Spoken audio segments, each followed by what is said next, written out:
Thursday. Happy Halloween, first and foremost.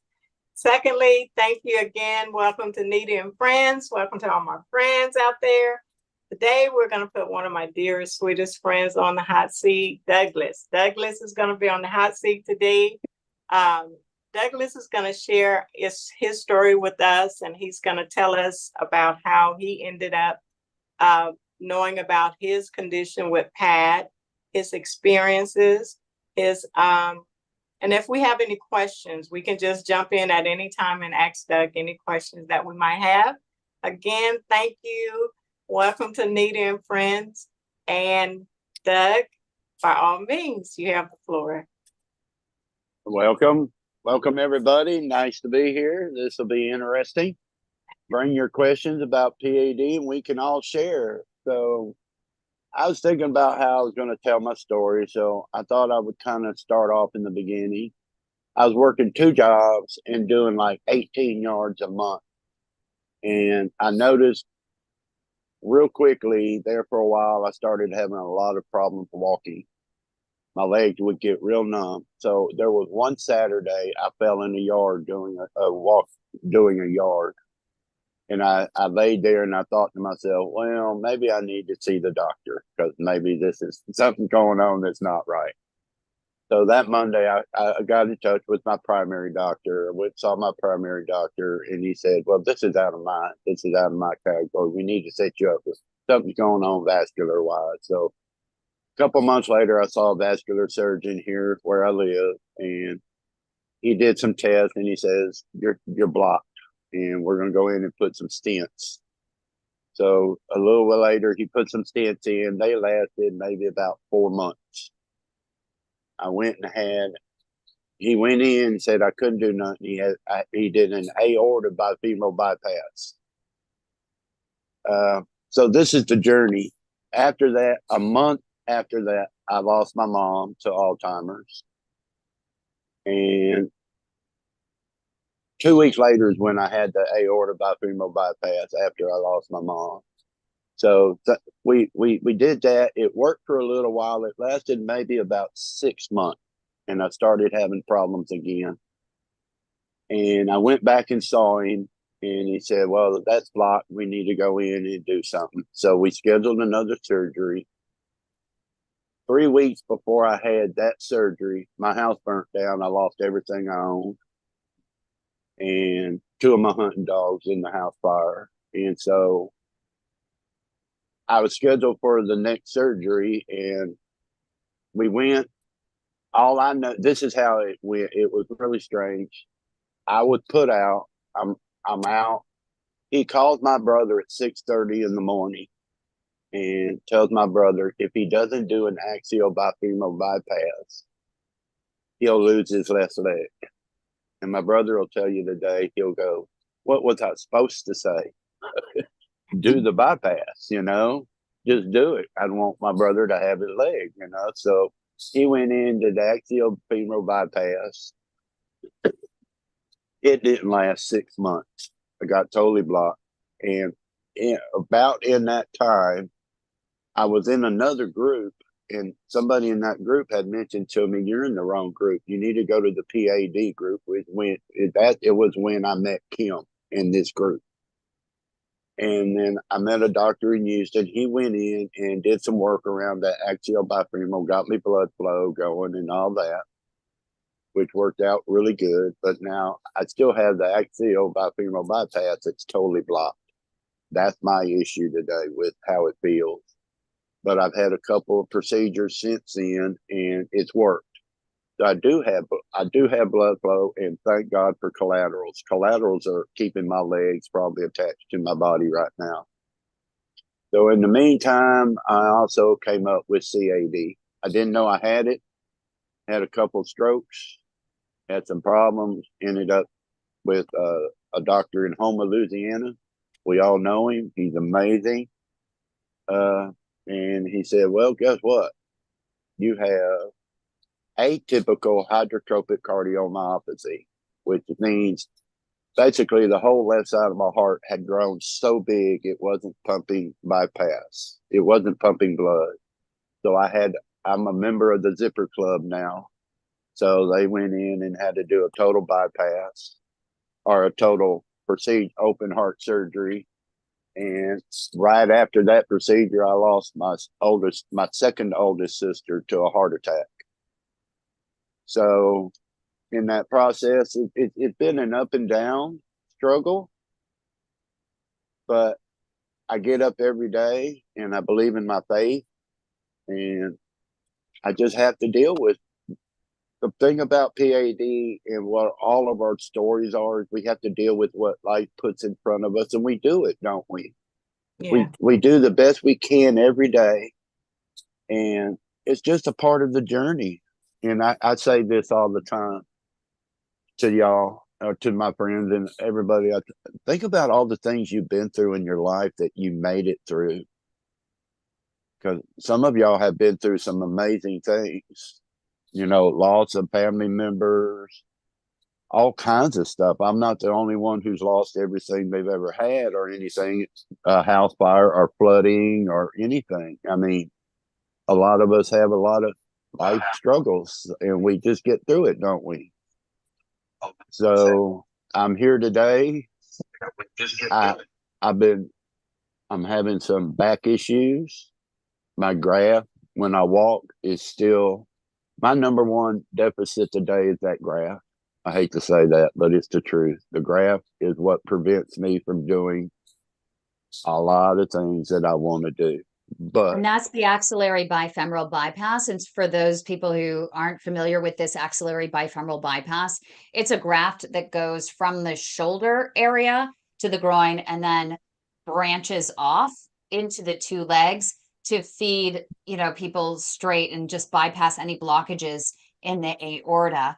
This is a procedure that is rarely done in the United Kingdom. We are told it is considered palliative care because it has a high mortality rate. I saw one study which said there is a 30% mortality rate in the first month following that procedure. And in the UK, they use it as palliative care to give people enough time to get their affairs in order before they pass. Just gives them that much more blood flow to allow them to get their affairs in order.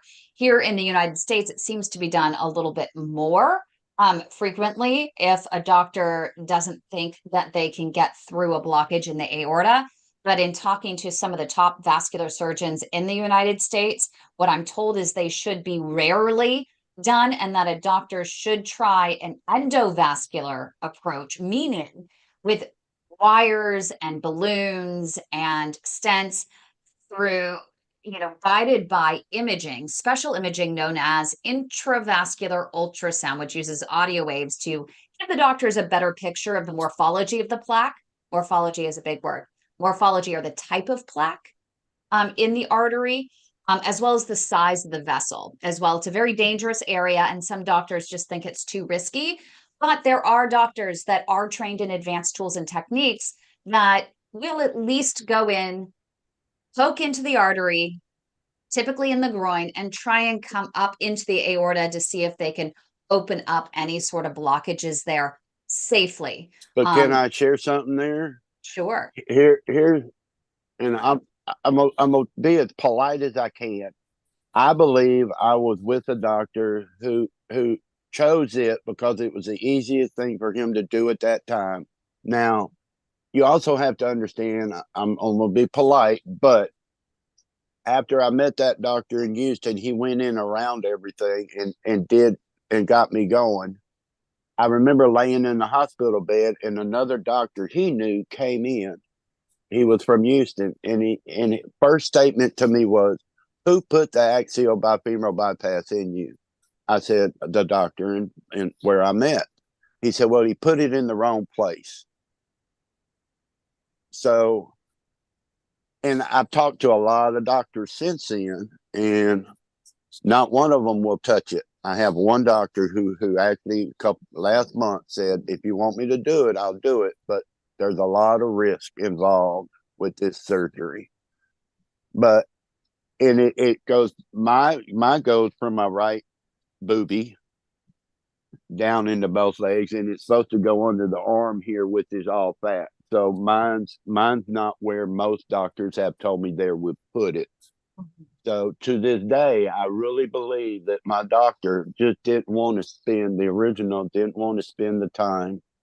Because later on, I had gone back to see him and I said, I'm having problems. And he said, well, I'm going to just be honest with you. I was told one job to get your blood flow. That's what I did. And he said, see you later. So I really do believe that doctor at that time just thought this was easier to do for him to do. Because if you look at some of how they do it, it is easier and it takes less time than he would have probably spent trying to go through things. Well, and less exposure to any sort of, the additional radiation. But we have had a doctor that did tell me that it was much easier for people that have a lot of comorbidities. If the doctor does not know how to get through a vessel using those minimally invasive tools, getting through the aorta, they don't want to do, let's say, a thoracic bypass or an aortobifemoral bypass if they haven't done one already, because those are major procedures. The thoracic can take, anywhere between 8 to 12 hours, I was told by one vascular surgeon at an HMO facility in Northern California. And the axillary can be done, yes, in a lot shorter time. It's a lot less risk for most patients. And the issue that we had in the situation where I was confronted with this yet again in California, the doctor or the vascular surgeon actually said to me that it wasn't worth the time to go in and open it up in a minimally invasive way because it'll just close back up again in the next few years. The axillary bifemoral bypass lasts longer. So we're kicking the can down the road further, is what he told me. And I said, okay, so you kick the can down the road in 7 years comes around, and this patient survives the first few months and first few years and then gets up to 7 years. What is your treatment plan for her when that fails? They said, well, we don't really have one. He said, we can try and clean it out. I said, okay. But if you go in a minimally invasive way instead, you first try what's called a TPA. It's a catheter delivery of clot busting drugs to clear out the clot. In this case in particular, it was clot, and it was fresh or clot. So it's a difference between clot and heavy calcium, right? Heavy calcium is tougher. But with fresh clot, send in the TPA, try to break up some of that clot, dissolve some of that clot, and then go in with a thrombectomy device. That's a sucker. It sucks the clot out. Okay. And I said, so if they went ahead and did this, or at least tried, and it succeeded, if it did last a few years, you would still have a contingency plan, right? And the doctor said, yeah. And I said, okay, at that point, you could redo it, and then it would last yet another 3 years, possibly.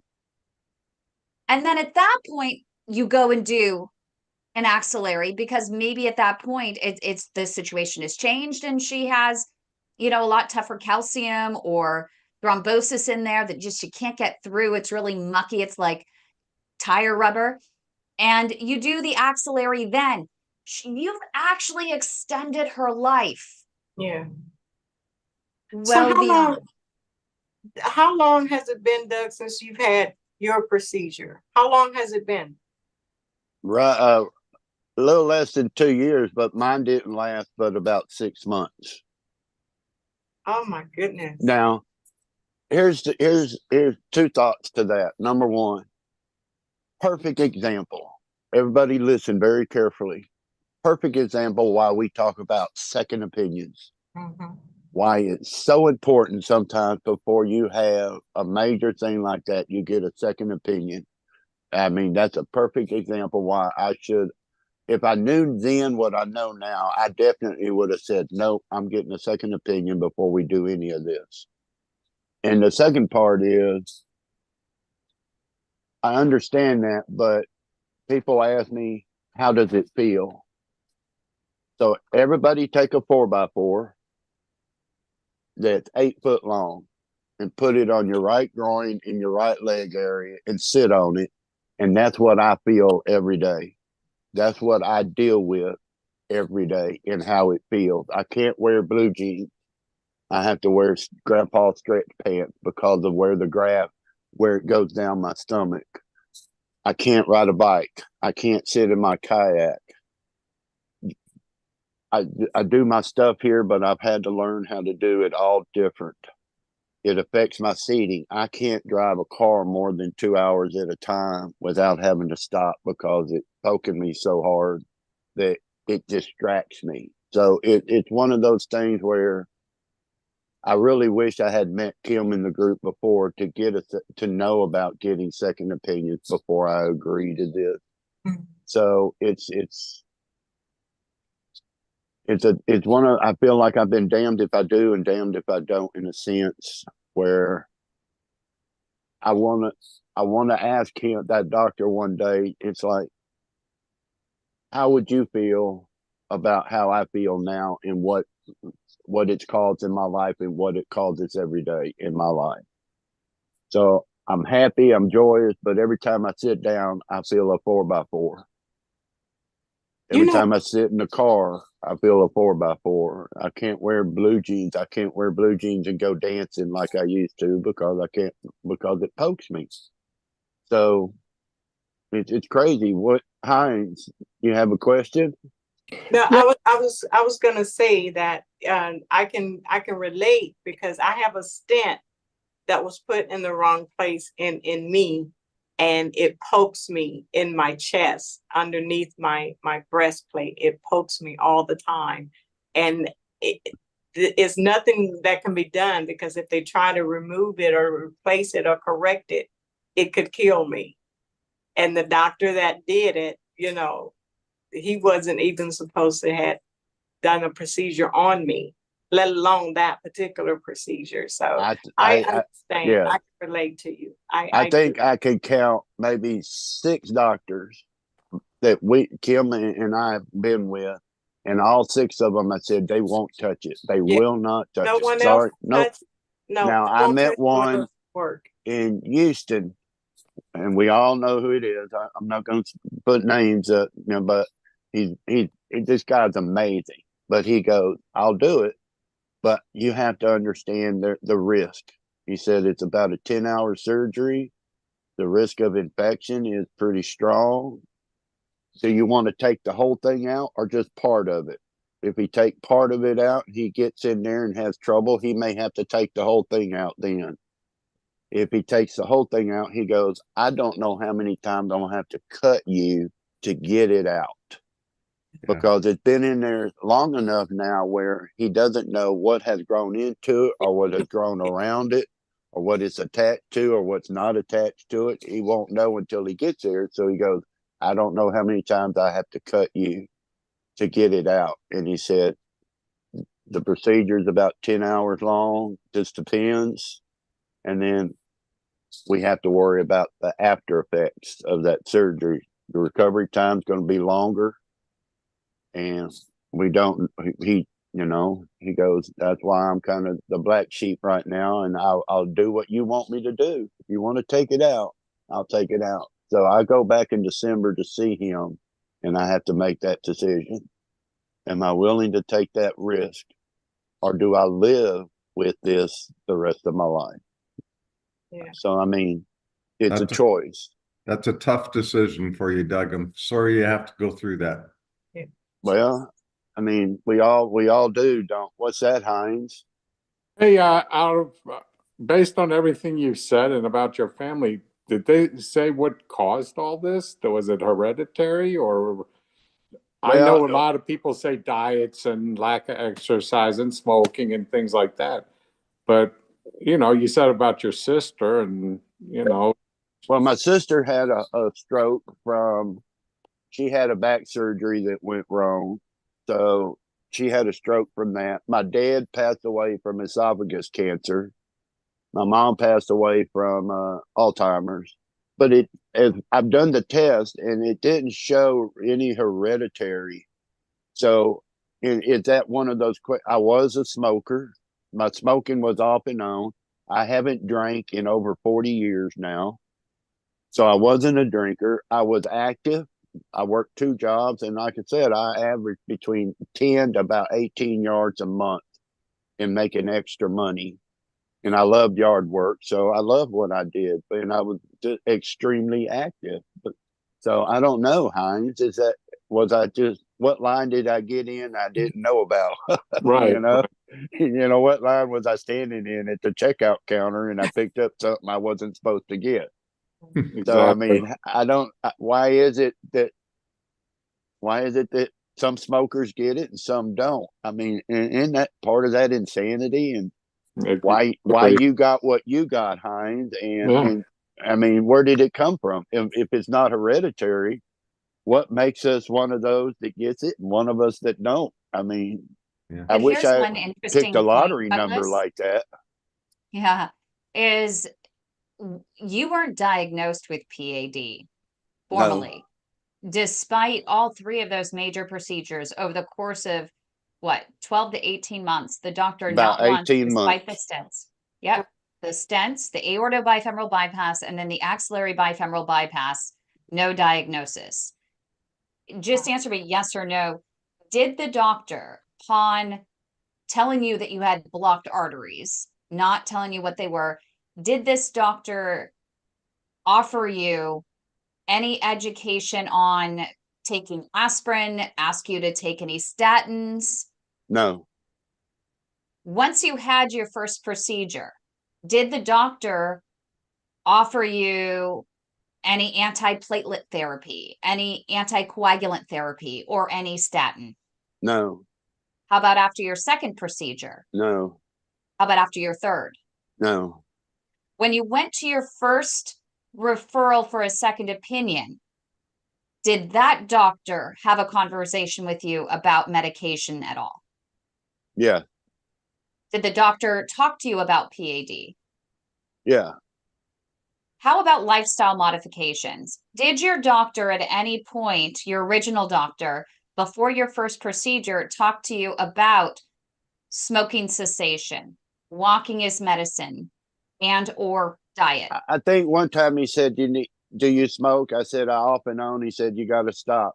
But I can say this. I was one of those people that he had the white coat. He's the doctor. He knows what he's doing. And I just blindly followed him on until I met you and I started to learn, started to become aware and ask those questions. But before then, I really was one of those that I was a sheep. You had the black coat, or the white coat, and I just, all right, we're going to do what you want to do. I guess Right. you're the doctor, and I'm just Doug, how did you find this? How did you initially meet Kim and the organization?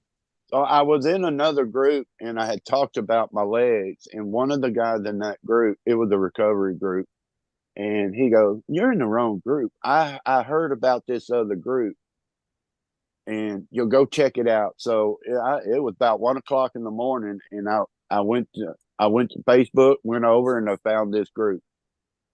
Good. And I met Kim and Kay and everybody else. And she asked me how about that first. I remember that first appointment meeting. I'm gonna say his name, Dr. Walker. Amazing. To this day, he was on the other side of the little room we were in, sitting in one of those on a roller. He slid across the room, put his hand on my knee, said, "Can you take your shoes off for me?" And my first thought was, "Why are you checking? What are you doing?" And he said, "Take your socks off." And he said, "I'll be right back." He left, came back with this machine, and he started doing this stuff. And he says, "You have PAD." And that's the very first time I ever heard those 3 letters out of everything I've been through up until that point. Well, So, I mean, go ahead. This is the reason for this, is for people out there to understand and realize and appreciate the fact that we all have issues going on with us. And until we learn and get to know our bodies and know what to ask our doctors, because a lot of times, if we don't know how to explain these things to our doctors about how we're feeling, they're not going to know how to explain to us what we have, and vice versa.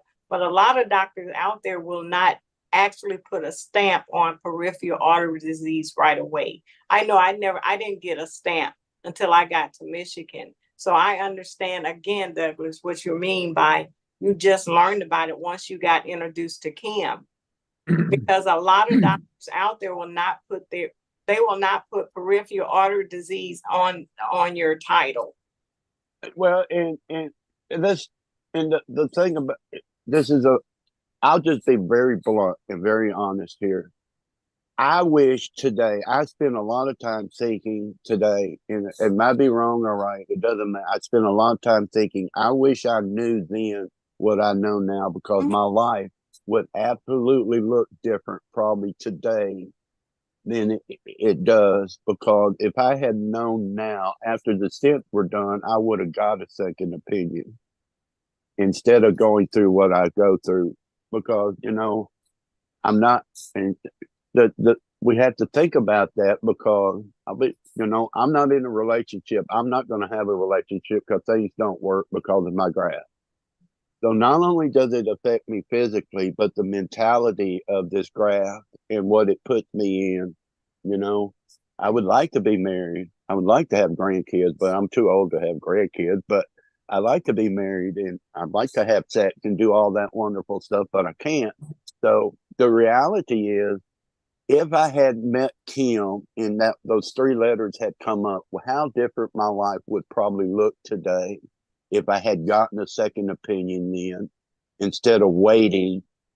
But at the same, I mean, that's hindsight's 2020, right? But I do wish today that I knew then what I know now, because I would have made a lot of different choices in what I went and what I agreed to and what I just followed, especially with that doctor. Well, in saying that, Doug, do you feel as though are you leaning one way or another? You said you got a little bit of time before you make that decision. Is there any one way you're leaning? You know, the mentality right now, there, when I sit alone and I think about this, it's like when I had the aorta bifemoral bypass. I remember there was a Wednesday after I had that bypass. It was 6:30 in the morning. I had gotten sick, and there was 4 nurses in my room, and I had been throwing up, and they called the ICU because I couldn't stop throwing up, and it was horrible. And I just remember I want to die. And then after the aorta bifemoral bypass, I had to go back to the ICU 2 weeks after the surgery because I got sick again. I had my myectomy, which is my open heart surgery. 3 days after my open heart surgery, on another Wednesday, I don't know what it is about Wednesdays, but on another Wednesday, my defibrillator went off 3 times in ICU. And to this day, I remember looking at that doctor standing next to me. I said, if it goes off again, just kill me, because it hurts so bad. So I do have a little, I don't know if you call it PTSD or not, but I do have a little about going through another major surgery, that what it's going to be like afterwards. And then I think at the same time, I love kayak fishing. I really love kayak fishing. I love doing photography and getting in the truck and going riding around taking pictures. I did 12 weddings the last year before I started this journey. So I love that stuff. Am I willing to go through the risk to have the advantage of maybe doing some of the things I used to do again? So, and to this day, I really have, I'm not, to be honest, I don't know if I'm leaning I'm a little more leaning towards maybe I'll just live with what I have. And just because I do woodworking all day now, and I've learned how to do things different than when I did it 10 years ago before I had all this. yeah. So we learn to do things different. We adjust. We just adjust to our lives today, don't we? That's what I'm having to do. So, but at the same time, the last 3 days, I'm getting I bought me a tiny house, y'all. It's coming next week. It'll be here, and I'm gonna build me a tiny house. but I have to move everything here. So the work that I'm doing now, it's taken 3 days to do what I do because I have to stop every 30 minutes because my graft poking me, and it annoys the hell out of me, and I have to stop. So do I really want to take that risk? It scares me, to be honest. It really does scare me to think about going through maybe another 10-hour surgery and the recovery time. And we talked about family the other day in group, right? Yeah. My oldest sister can't take care of me. If I stay here, I don't have any friends left. The only friends I have left here are across the street, Jerry and Julie. Only by the grace of God they're left, but they've been a blessing to me. But I don't have anybody. I have my younger brother, Grady. Most of y'all know Grady.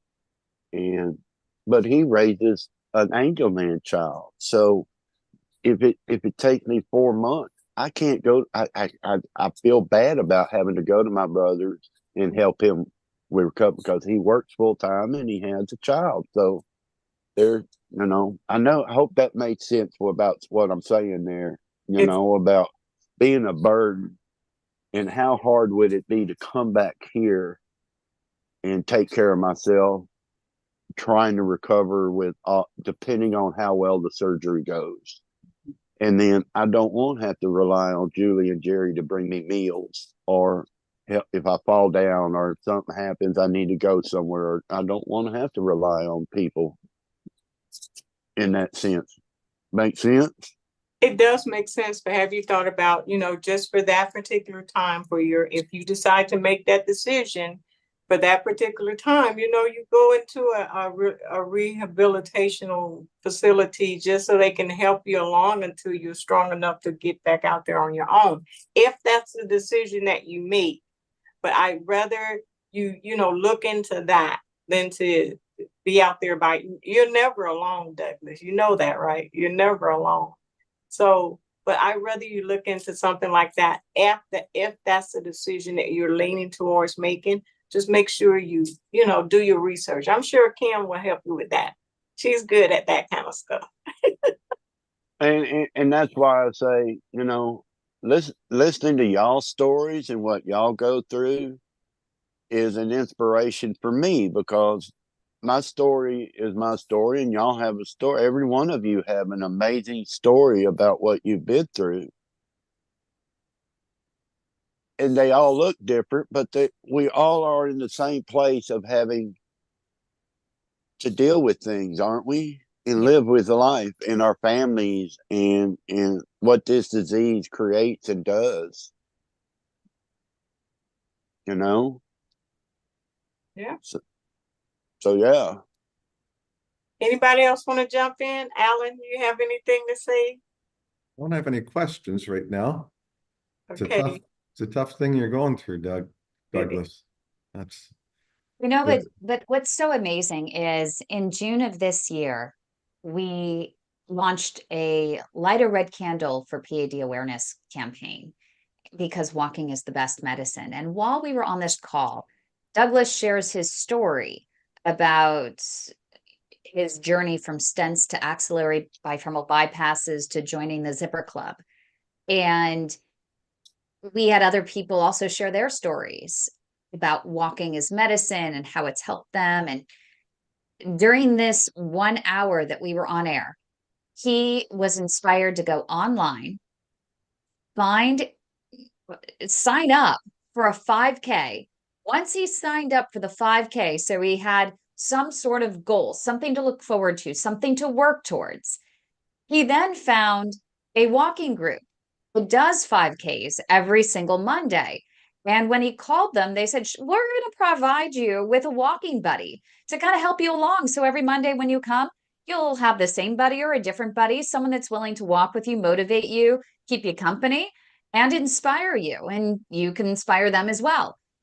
And I was so blown away. And he had been doing it every single Monday through the summer. It was a summer series. It was 10 5Ks every Monday night. Wow. And and I did all 10. I finished every one of them. Now, I was in last place every one of them, but I didn't care because I finished every one of them.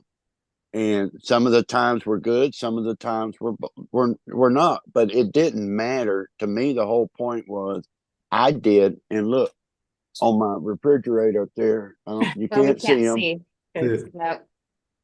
There, I kept every single one of them Congratulations. right there. There's every single one of them on top of my refrigerator right Oh, there wow. to That's show. amazing. So every time I stand here in my little place, I have to look and realize Oh, if you set a goal, figure it out. Just set a goal and figure it out. So I finished last place, but I didn't care. I finished every 10 of them, all 5Ks. I think it's I'm amazing.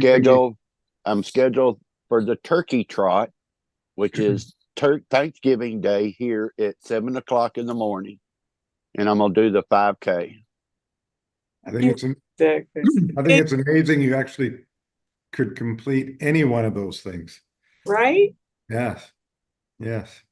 Well, there was a couple of them. Everybody was going, and me and my walker partner was the only one finishing, and everybody packed up and we already gone or hanging out eating pizza and stuff. But I finished. No matter what it took, I was going to. Even if I had to walk it alone, I was going to finish. Setting a goal if your dreams don't scare you, they're not big enough. That's right. I like that. That's right. Doug, you give me encouragement. Absolutely. I knew, like I said, I knew bits and pieces of your story, but the more and more I learned of you, you're this fascinating man that's went through so much. And look at you. You're still among us and enjoying life the best that you can at this particular point in time. The roller coaster ride of it all. So a little over a month ago, I was having a hard time trying to figure out where I'm going, what I'm going to do, and we all get in those little moments of depression or downness. Yeah. So yeah, and here it is at 11:15 today. I got a call that my house is done. It will be here next week, but at the same time, I'm the only one here, and I hope I can get everything moved so when they show up, I'm ready to do it, or I have to reschedule for another week for them to deliver it. But I'm the only one trying to do everything. So, but I've been spending 4 days now I've been moving bricks. I have 4 stacks of firewood that are about 100 pounds. It took me 3 days to move all 4 because I'd move a little bit, rest, move a little bit, and rest, move a little bit. Yeah. Paint a reindeer. Hey, Douglas, Douglas, Yeah, Hines. a question. I think you mentioned who your doctor is, and maybe Kim knows this. With what they're trying to do for you, is there any hope on the horizon that they might come up with something newer that might help you? I mean, that's not approved, but waiting approval or anything like that? Here, let me get my dice and roll them because I don't know of anything. And Okay. it's one of those things. The doctor in Houston told me 99% of the time they don't take them out, they just leave them.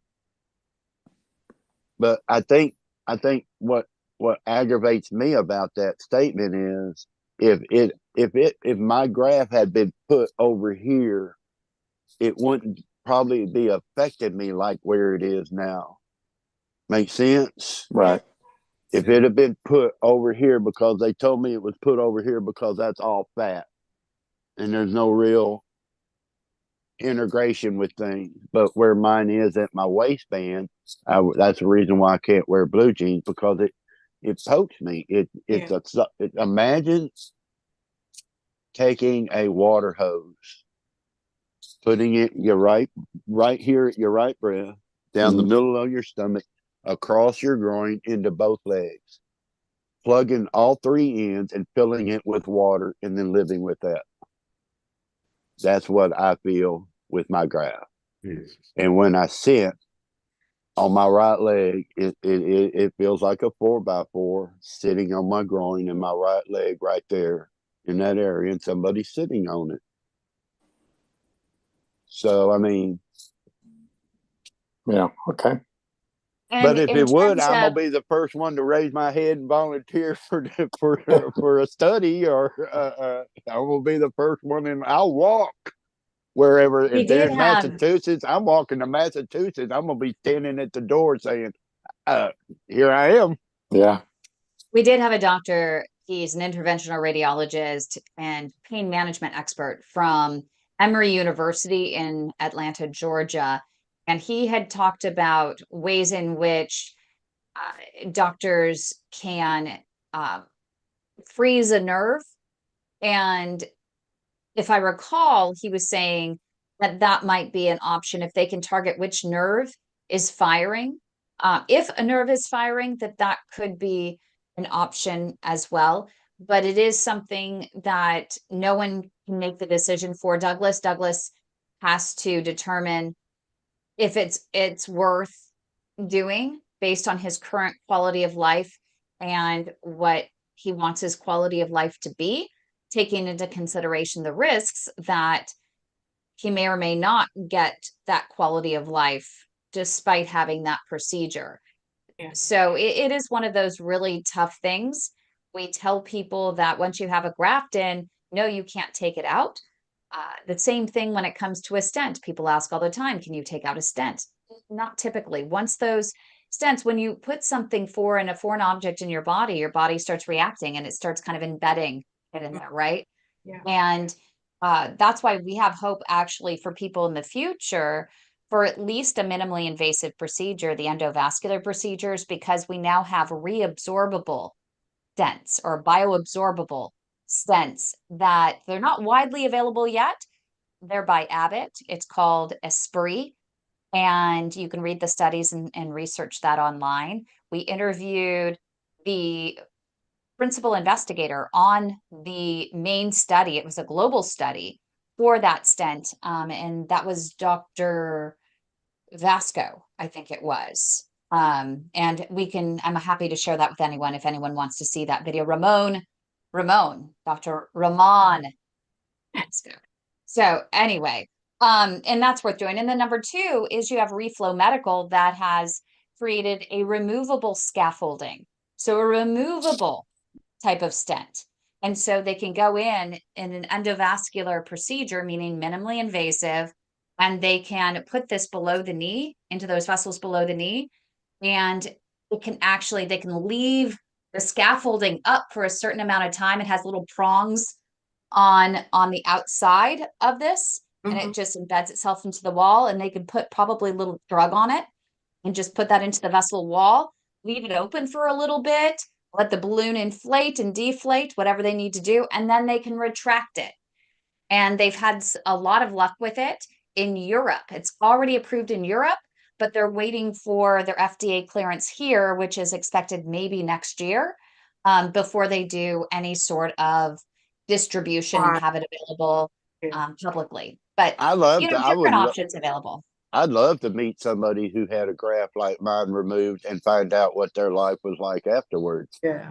Yep. But there's not a group out there, a graft life after group, life after graft group that I have found. So well, it's like, Doug, we might have to pack up and head to England. We might sail abroad to get it started for you. Sorry, hold on. It was Ramon Varco. Sorry, I said Vasco. Oh. Dr. Ramon Varco from the University in Varco in Australia. Sorry about that. But Douglas, one of the things, Douglas, is that you could, in any one of the interviews that we have coming up with a vascular surgeon, the vascular surgeons are the ones you're going to want to talk to, right? Is you can actually ask every single one of them. We don't care how many you ask. I don't care if you ask the same question over and over again. Different doctors, different tools, different techniques, different experiences, right? Ask them the same question. Have you ever removed even a piece of a graft? Ask them what the situation was and ask them about the outcome. Every single one of them. So can I share this? I have talked to 6 and they've all said no. Now, I don't know how many of y'all ever gotten to this point, but I'm a little bit at that. I'm tired of talking about it. I know how to live with it now. And every time I bring it up or I talk about it with a doctor and they say no, well, then it's a disappointment. It's like, shit, I might as well just live with it. I'm learning to live with it. Yeah, it really has created lifestyle modifications, absolutely, period. But it's like, I mean, we said that in the group that sometimes I get tired of talking about PAD to everybody. And I want to talk about other things. I want to share, you know. But yeah, so it's like, I want to find that. I want to do that, but I get tired of being told no sometimes. That no, I'm not touching it. I won't touch you. Are you scared because you have to go behind another doctor that probably did it wrong? Or is it just one of those things where how many doctors really have done it? And what is the quality of life afterwards? That's a scary thought. If I get it removed, is my life going to be better, or is it going to put me in another category? If I get an infection, where will that put me then? If I heal in 2 months, cool. If I heal in 2 years, well, I have a lot going on right now, and I'm learning to live life where I'm at right now. So that'll change with that thought process. So, and it would be nice to find somebody who had it removed and said, this is what my experience was like, but I haven't been able to. So there is that, you know, Kim, that it does scare me to think, what is my life going to look like after this amazing doctor who says he can do this, but he said, I cannot tell you the outcome. I can't tell you the outcome until we get there. Yeah. So, I mean, you have a question, Marcia? Hey, Doug. Doug. Amazing story. I not so much a question, but a thought about what Kim was talking about. A minimally invasive procedure where they go in and like burn the nerve root that's causing the pain. And what gets me is that this procedure's been around a long time. There's different names for it.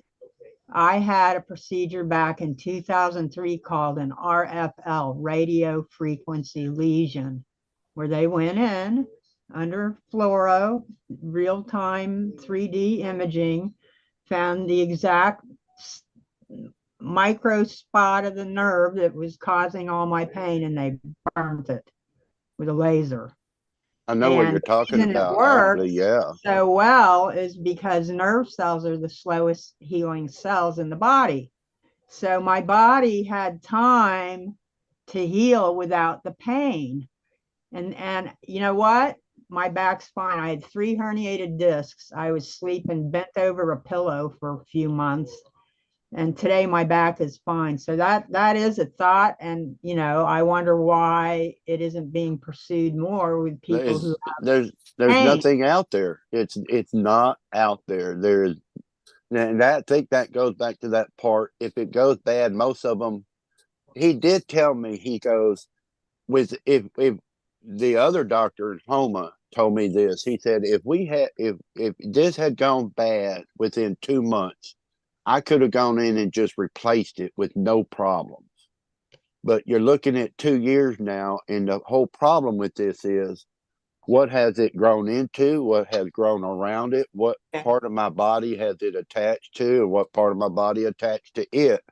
And he goes, that's the problem with this procedure, is we don't know until we get in there. And he said, I may have to cut you 20 times to get it out, depending on what it's grown into. And if they just do half of it, he said, I may be able to do half of it. But if I get in there and we run into problems, I'll have to do the whole thing. And then we put you back in that other category of, we don't know. But yeah, so I guess no doctors really have looked at that because simply they just leave it and move on. Well, that is a very good question. I mean, there's like 4 different specialties here. We got vascular surgeons, we have vascular medicine, which is relatively new. We have interventional cardiology, and then the grandfather of all of them is interventional radiology. And that's where the RFL and these procedures came from. So maybe consult an interventional radiologist about it, and even an orthopedic one, because, you know, here's the other thing about having PVD or PAD is that it's such a multidisciplinary problem. Like in my case, I have CL or critical limb ischemia stage 3 with a big old open wound on my toe.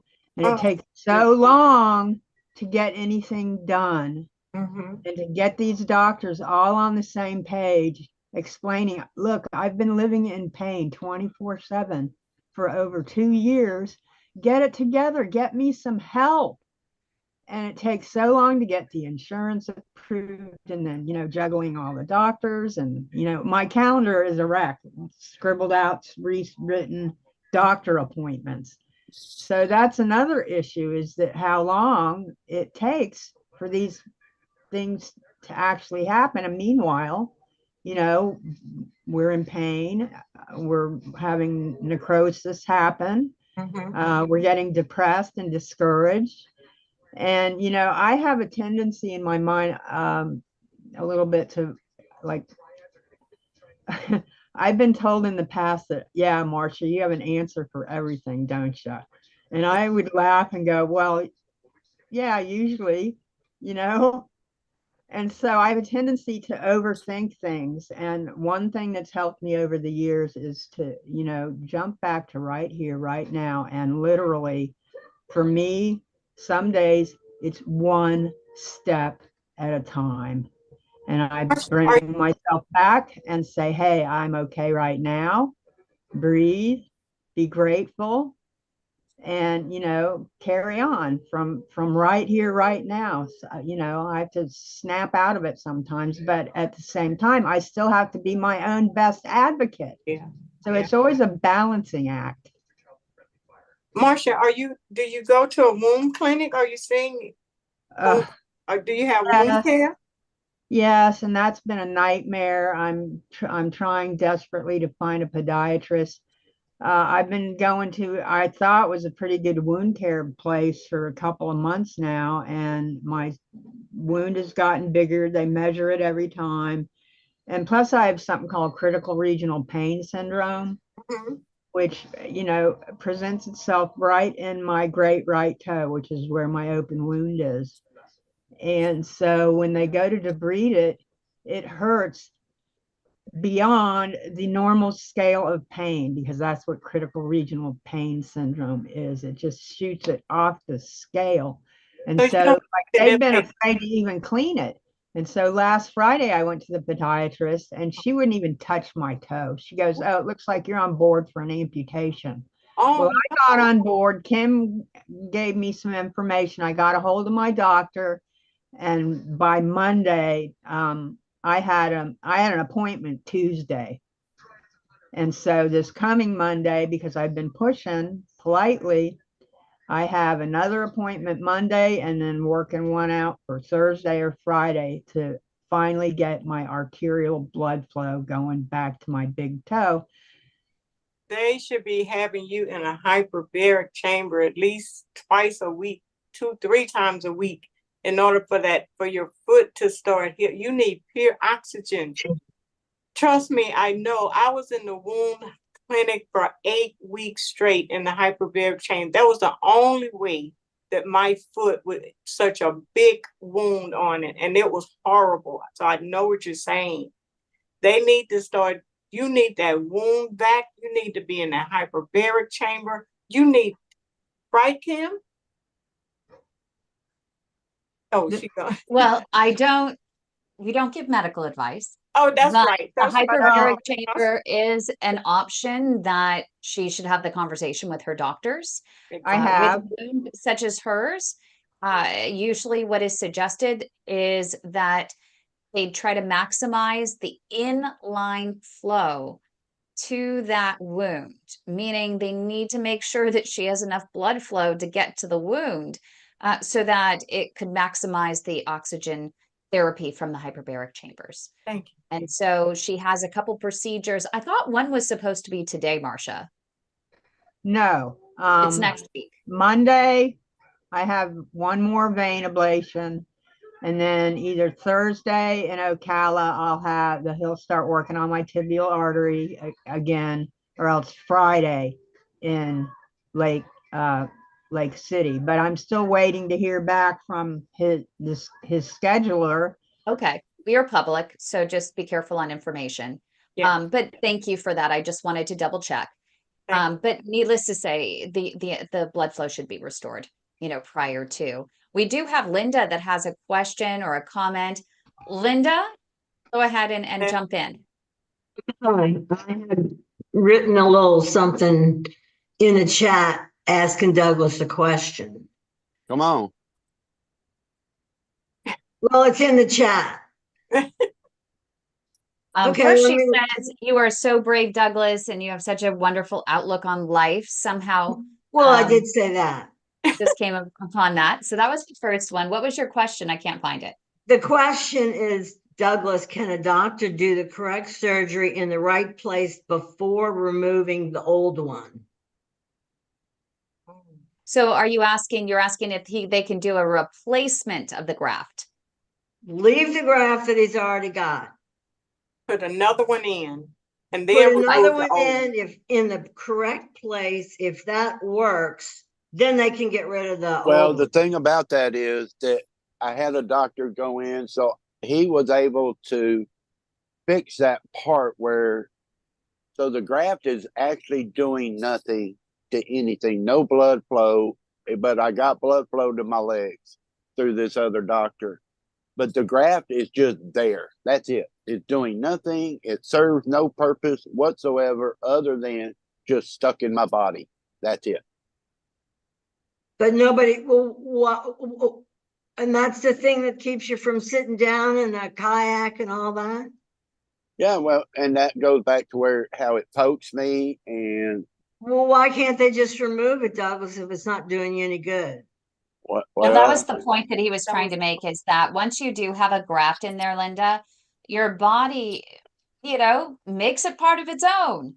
And so things might you don't know what it's attached to. Yeah. And so his arteries, he's gone to some great doctors lately that have been able to bypass the bypass. Okay. And so it's no longer needed.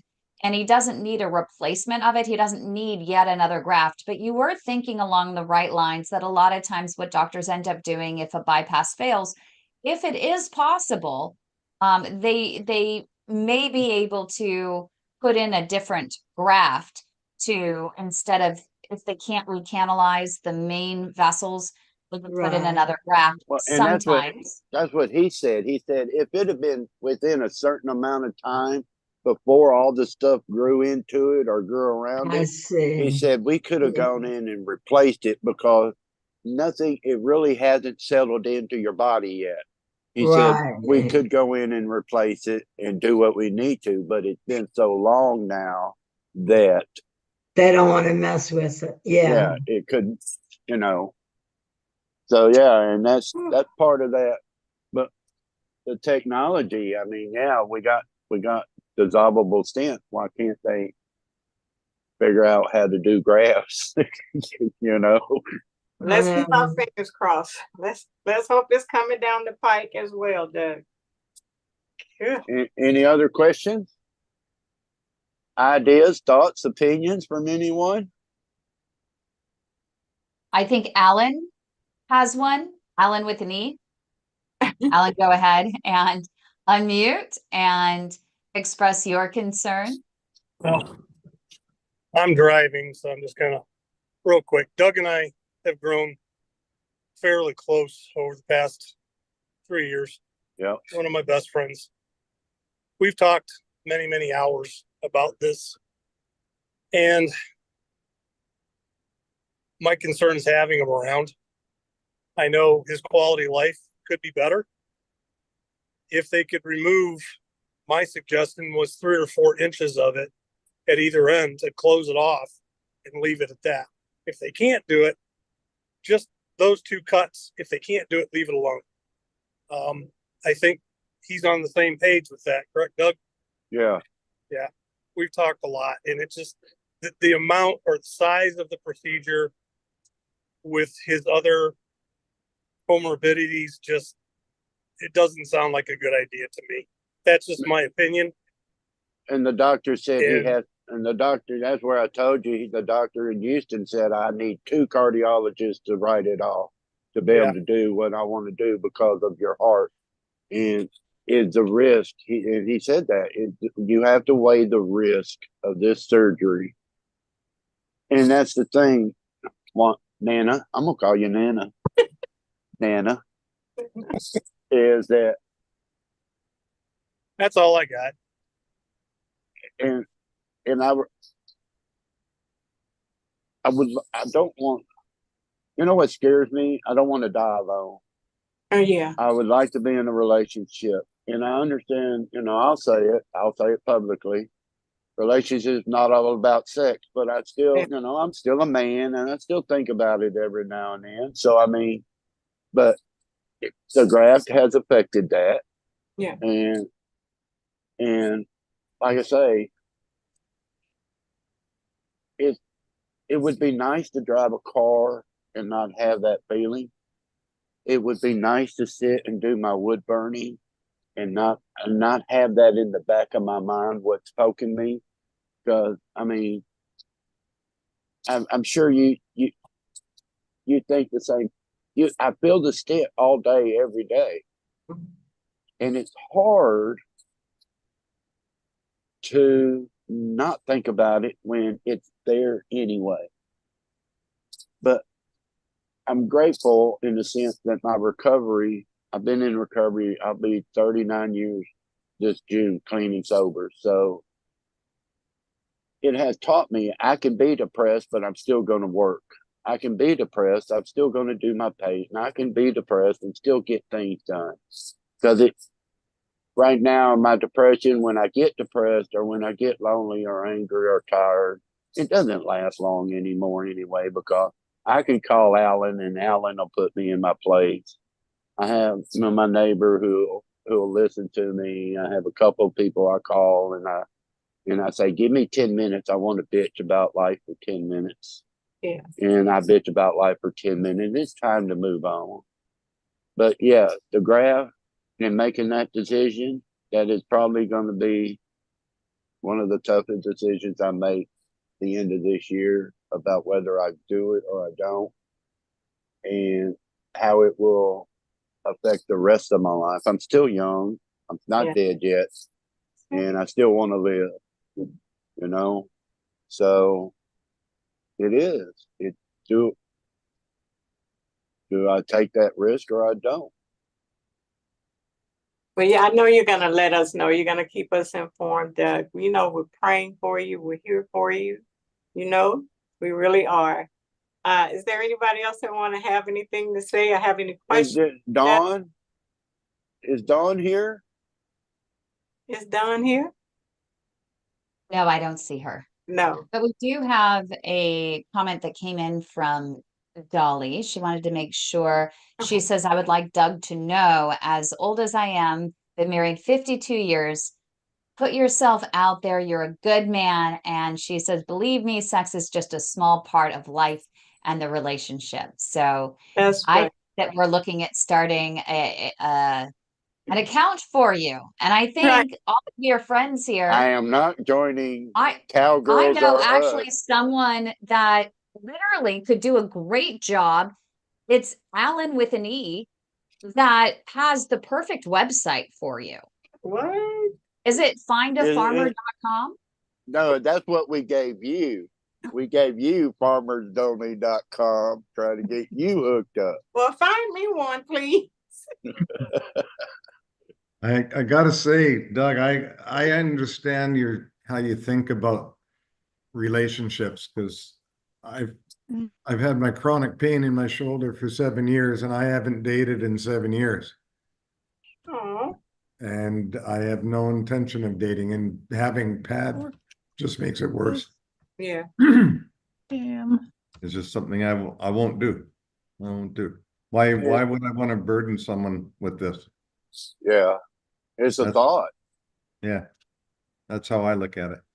Well, I see the look on your face, but you didn't go do something because you didn't want to do it with your children, because you didn't want to slow them down. Remember that statement?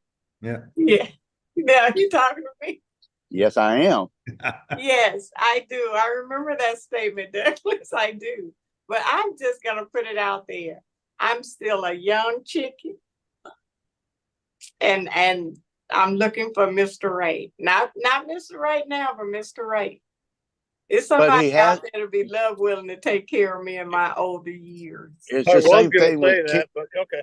Yeah, it's the same thing with Kim. He has to fit the checkoff list, doesn't he? That's right. That's right.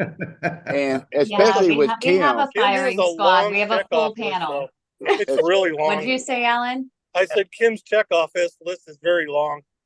And Kind they of like have the to. Dead Sea Scrolls. They have to be passionate about giving to others. That's And that's right. what I say, because the reason that we talk about being single is I've actually dated people that were jealous of the time that I was spending trying to save life and limb, or the volunteer time. I've always been volunteering. If I'm not doing this, I actually mentor young women between the ages of 13 and 27. I used to just do 13 to 24. And now we've expanded it to 13 to 27. And I work with them on their their nonprofit service projects, and help them with their interview skills as well. I try to inspire confidence in these young women, helping to, them to express themselves. So I'm really passionate about helping others, and I like to have someone in my life that would do the same. But you also realize this, they have to pass our test. So at some point, we're going to have to meet them, and we're going to have to drill them like we did today, because they're going to have to pass the test before they go any further. And I have a whole list. Alan and I created a whole list that they have to pass. So you can't just pick someone and go with it until they meet and pass our test. So wait a minute. I have to, Nita, I think this entire conversation has gotten out of control. How in the world did I get on the hot seat?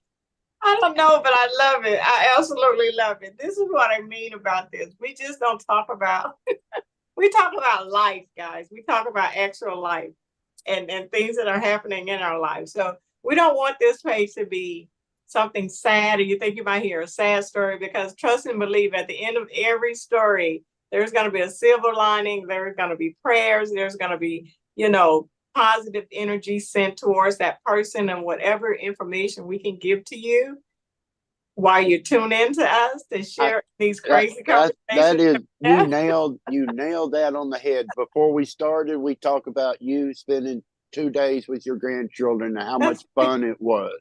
I had a great time. Yeah, Alan went walking the other day with his kids and how much he enjoyed it and all of that. Yes. And so I'm not going to let PAD describe how my life looks. Exactly. I'm not going to let it completely run my life. Mm-hmm. Now, it plays a part in it. Yeah. But I still have 200 12 by 12 bricks to move so I can move my trailer and put my house here. I'm thinking now at 6:30, the rain should stop. I'm going to spend 30 minutes moving as many as I can. I'm going to paint some reindeer. I'm going to watch a movie. And I still have to deal with life, don't I? We still have families. We still have jobs. And I want us all, if we walk away with anything, just realize, I have a PAD. I'm a survivor of PAD and CAD, but it's not all. I'm a brother. Yeah. My brother and I still talk. We talk about woodworking all the time. We talk about politics. We're not supposed to, but him and I talk about politics. We talk about Charles, his son. Jerry and I were laughing and picking the other day, doing some stuff, working on one of his tractors. So I still have PAD and CAD, but I still want to live a life. I want to live a life that looks like what it looks like today, whatever that looks like. Tomorrow, Marcia said it, tomorrow's another day. Who knows what it's going to bring? But I still have to live today. And why can't I walk down the road even when I'm depressed? Why can't I do two things at one time? I'm kind of ambidextrous. I've learned how to do that with my woodworking. So, and all of you can do maybe two or three things at one time. We do it all the time anyway, don't we? We do. So yeah, and it is an amazing journey. Welcome to the adventure. And Douglas, we have a comment coming in on YouTube from our friend Tom, and he watched one of our shows the other day and thought, oh my gosh, my symptoms sound familiar. He had an aortic dissection before, and he now is going to get tested for PAD. His first appointment is on November 4th. So it looks like next week. And he says, wish him luck. It's the first step in a brand new journey. 12 years he's had with aortic dissection, and he is still living. So any advice for him, and it'd be great to open it up after you offer it as well, but any advice for him in starting this PAD journey?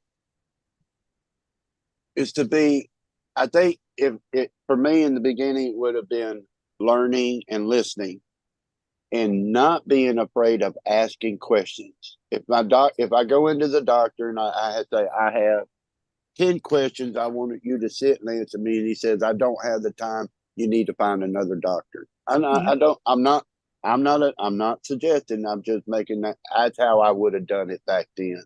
Because if he's not willing to sit with me and answer these questions, I'm going to end up probably having something done I don't want done, or I wish I had done different. So I think that's the biggest thing. And don't be afraid to share with us. Don't be afraid. 90% of doctors' appointments since I've been with this PAD group, Kim had sat with me on the phone. So I saw the doctor in Houston. This is so funny. She'll get a kick out of this. I'm sitting on the table. He comes in, sits down, leans against the wall. We talk. He starts talking. I pick up my phone and I start like I'm dialing. And he goes, are you dialing someone? I said, yeah. He goes, you're not dialing Kim, are you? He's like, yep. And we just started laughing. He started laughing. And he looked dead at me. He goes, you're not calling Kim, are you? And like, yep. And we just started laughing. So she can be with you and she can help you guide. And she really is the best at doing that. So especially don't be afraid to talk to us. Share with us your fears, your journey. And we're all here for each other. That's the whole point. You're not alone. We're not alone. Look at all of us in here. And we're all in, that's why we're here.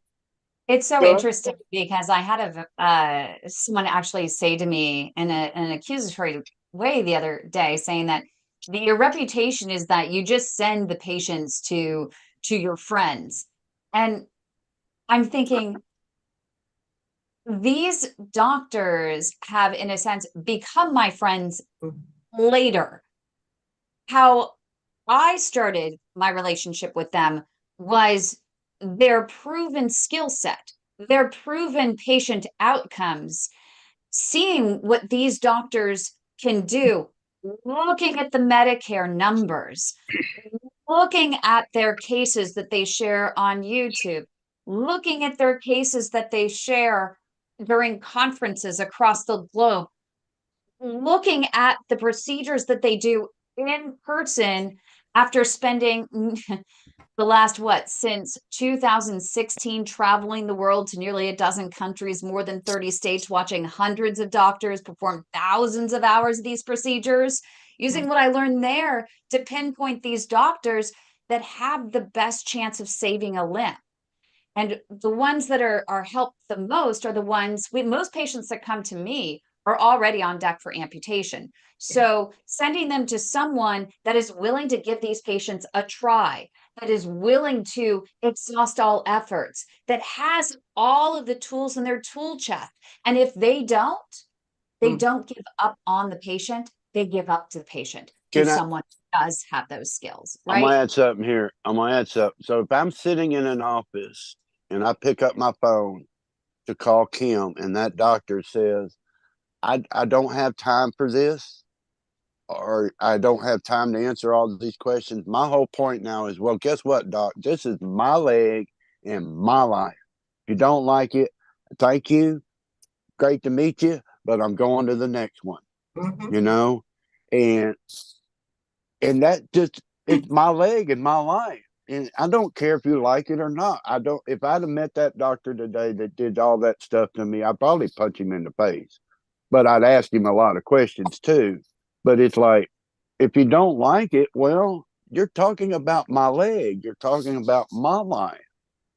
You drive your Porsche home, and I have to walk out with one leg. No, no, I'm going to ask the questions. I'm going to have Kim with me the whole time, period. That's right. So, is Marcia got any comment? My sister, the other my Talking to sister. me or Yeah, Marcia? no, my sister. The one I call my sister now. No, I don't have any questions. Just listening. Thank you. Okay. So we ready?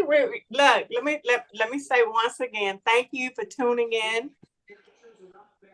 It's another Thursday. We'll see you again next Thursday at 4:00.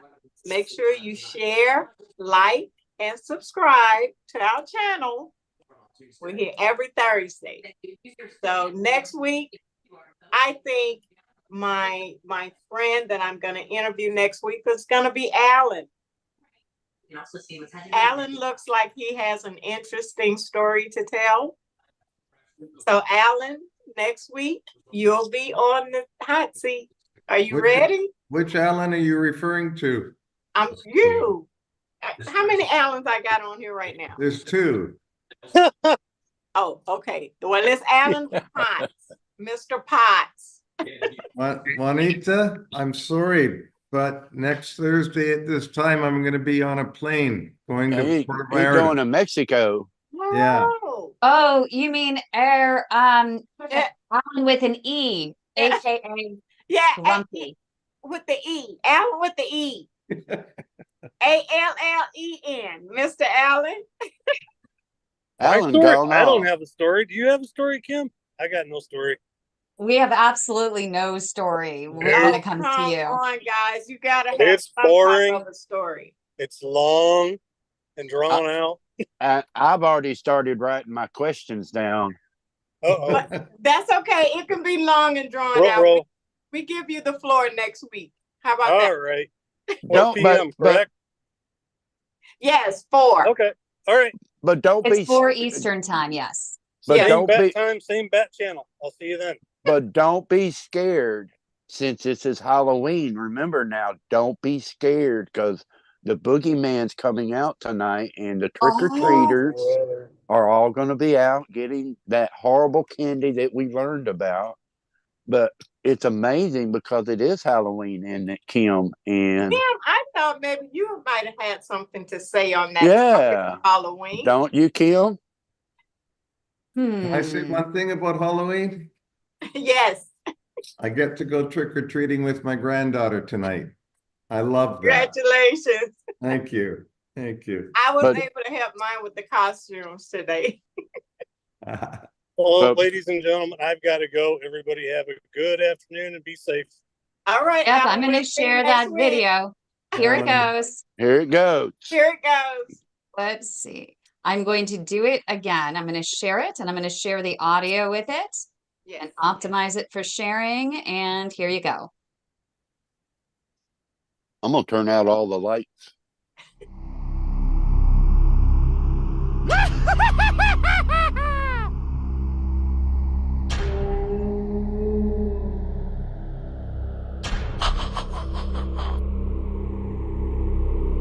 Trick or treat.